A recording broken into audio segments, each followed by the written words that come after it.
Ah, those days. For how many years their happiness haunted me. Sometimes, listening to music, I drift back and nothing has changed. The long end of summer, day after day of warm weather, voices calling as night came on and lighted windows pricked the darkness, and, at daybreak, the murmur of corn and the warm smell of fields ripe for harvest and being young. If I'd stay there, would I always have been happy? No, I suppose not. People move away, grow older, die, and the bright belief that there will be another marvelous thing around each corner fades. It is now or never. We must snatch at happiness as it flies.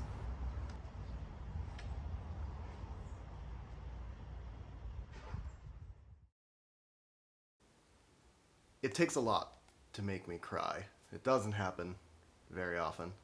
Um, when my dog died, uh, certain episodes of Doctor Who, as stupid as that sounds, but this book, J.L. Carr's A Month in the Country, made me cry. Twice. It's unlike anything I've ever read before. And it's the perfect book for this time of year, as the last vestiges of summer fade away, ushering in fall. In fact, I think I'm going to reread this book every year around this time for the rest of my life. So without further ado, welcome to Echoed Words Reviews. Hope you're having a great day, or if you're listening to this as you're falling asleep, I hope that this lulls you into a restful slumber. So let's get into it and talk about J.L. Carr's A Month in the Country. I feel like tea is more appropriate for this book than any booze. Plus, it's kind of early today. So, A Month in the Country. Where to begin? Well, it's actually kind of funny. I had never heard of this book before. I was rearranging the bookshelf over there, and I saw that this was on the shelf. And as you can see, it's a New York Review of Books book, NYRB. But I had no recollection of ever buying this, and so it remained a mystery until my wife remembered that at the start of lockdown, so like March, April, June 2020, back when we were still in LA, she joined the last bookshop, the last bookstore, book club, and this is what came in the box that she got. So it's been on our shelf for 2.5 years, like a bit over 2 years. The blurb on the back looked interesting, so I decided to give it a go. It's a short book at 135 pages. And I was unprepared for the majesty of this book. This really is one of those magical pieces of literature. It's spellbinding, mesmerizing, one of the most moving books I've ever read, if not the most moving book. So A Month in the Country starts with a man named Tom Birkin, a veteran of World War I, Passchendaele specifically. So if you know anything about the war, you know how bad Passchendaele is. But he works now as an art restorer, and he travels to this small English village named Oxgoodby to restore a 500-year-old mural that's been unearthed on the wall of this old chapel. And so he toils away for a summer, stripping away the grime and grease and paint and whitewash that have covered this mural for over 500 years, as well as restoring it. And so for a summer, he becomes part of this little village community, a brief respite from his demons, floating through life as if it were a dream. And the writing reflects this. Even when I wasn't on the job, I found myself dwelling on that immense spread of color, particularly during those first 2 or 3 weeks when only moon interrupted me. But then, inevitably, as happens to most of us, first through Saturday umpiring, later Sunday chapel, I was drawn into the changing picture of Oxgoodby itself. But oddly, what happened outside was like a dream. It was inside the still church, before its reappearing picture, that was real. I drifted across the rest, as I have said, like a dream, for a time. J.L. Carr is an incredibly poetic writer, and not much is known about his life. The introduction is written by somebody who may know him better than almost anybody else could know him. And the guy only met him once and then went to his funeral. But they had a correspondence for over a decade. And he's described as kind of an eccentric guy. Born in 1912, he fought in World War II, I believe in Africa. Upon coming back, became a headmaster of a boarding school in the middle of the British countryside, where he had a very unorthodox style of teaching. As a way to teach math, he would have his kids hike through the wilderness, and then he'd set these blackboards periodically where after they've rucked over hill and dale, they then have to solve equations. So he's kind of a weird guy. The kids loved him. And then one day, after saving up, he says something like 2,600 pounds, he quit his job as a headmaster to become a writer. And when money started drying up, he started making these hand-drawn maps of the British countryside, where he would add his own sort of sketches and mythologies, and it attracted, kind of more interesting pagan-like eccentric people to buy his maps, and that's how he stayed afloat for many years while he was writing.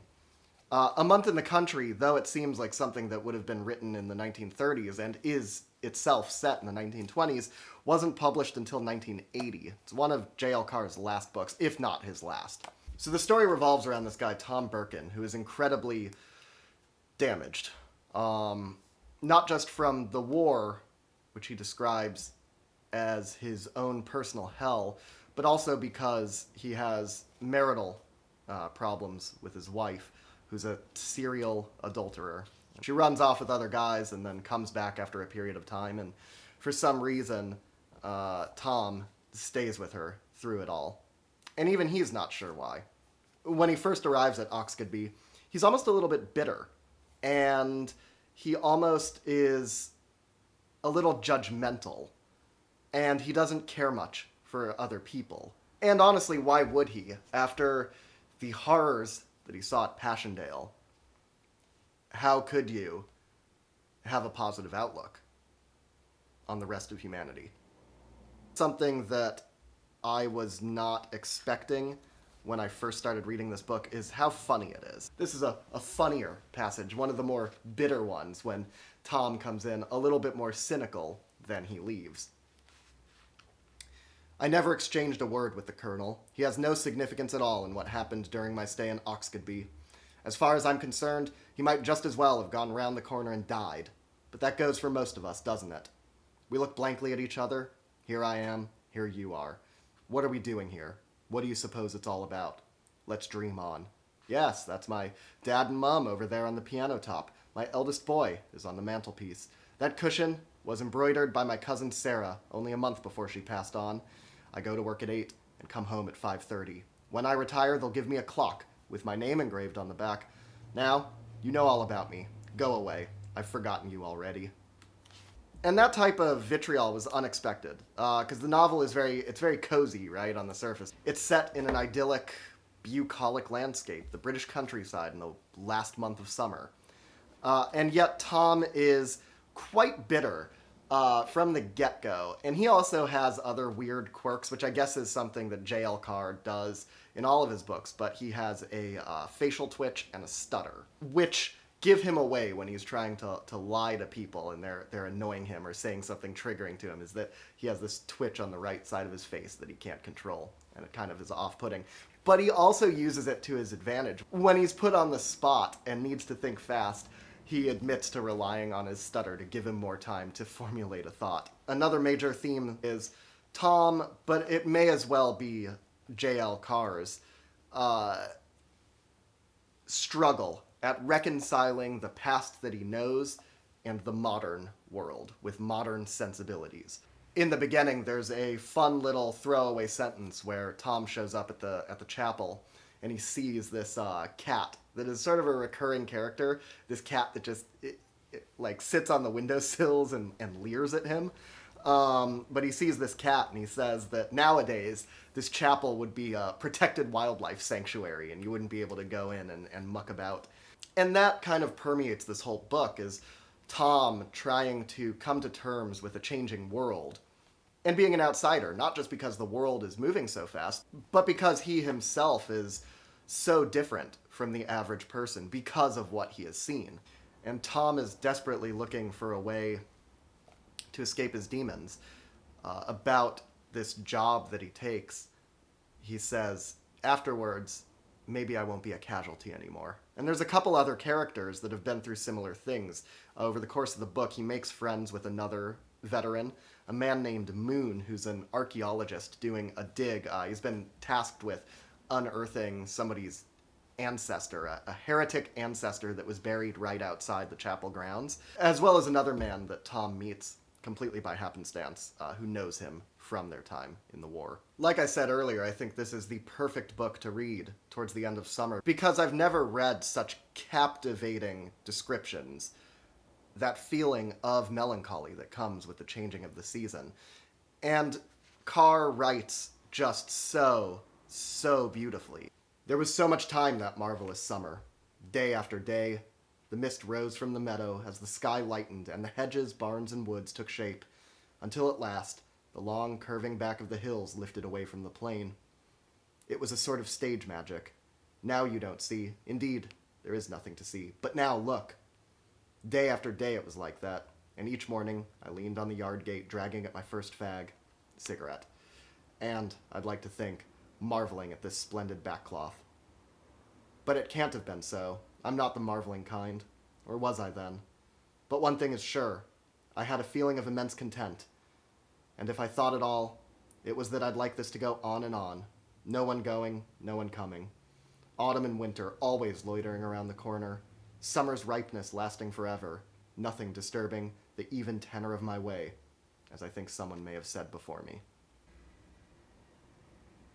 I mean, it's just very human. It's written in the past tense from an older Tom, reminiscing about this summer that was the happiest moment of his life. That's not to say that every moment is sweet. Everything is dashed with bittersweetness. Tom falls in love with a forbidden woman. He falls in love with the vicar's wife. But the book makes the case that that's what life is. That you have to embrace that bittersweetness if you're going to experience life. I remember when my dog died, which happened at the worst time. It was December 2020, and we had to move. We left Los Angeles and headed up to the Pacific Northwest. And at that time, my dog was dying of heart cancer. And when she passed, my mom said something very poignant, which was, and I think it's kind of maybe like a cliche, but it still sticks with me after, the last couple of years. And that's if you're going to open your heart to love, you have to open your heart to loss. And I think that this book is an articulation of that. But like I said, there's also some great humor. There's a really funny scene where he's forced to deliver a sermon at like a neighboring village, and he's not even a believer. He doesn't even believe in God. He does not know the scripture, and he goes and has to deliver this sermon to a congregation, and he says that the way that he tries to get by it is by just putting these and yays and thous in his speech. And then he has to come clean and just says, all right, guys, I've never done this before. And I appreciate those humorous moments. It makes for a really well-rounded book.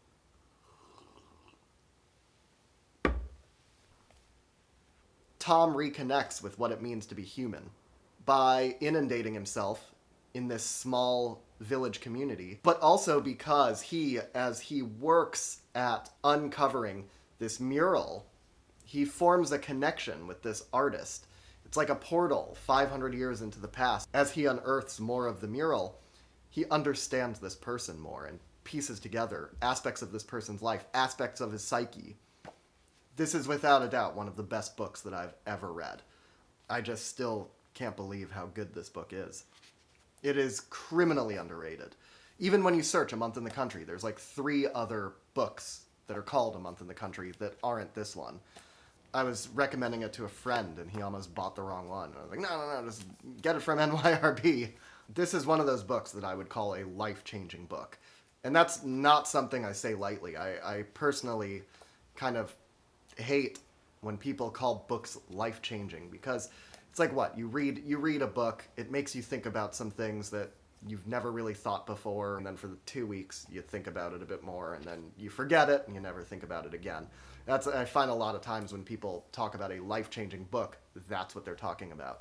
This is a life-changing book. Read it. I cannot give it a high enough recommendation. It is unlike anything I've ever read before. And I honestly don't think there's another book like it. It's kind of like Proust, at least thematically, but not as laborious. And at 135 pages, it's something that you can read in a day, and will want to read again, and then can. You could read it multiple times in one day. Alright, so after gushing about this book for 20 minutes or so, it's time to figure out how sticky it is. Now, I don't know if you can see, but this book here, let's see, there's a lot. There's so many that I actually ran out of one of the colors and had to switch to another color.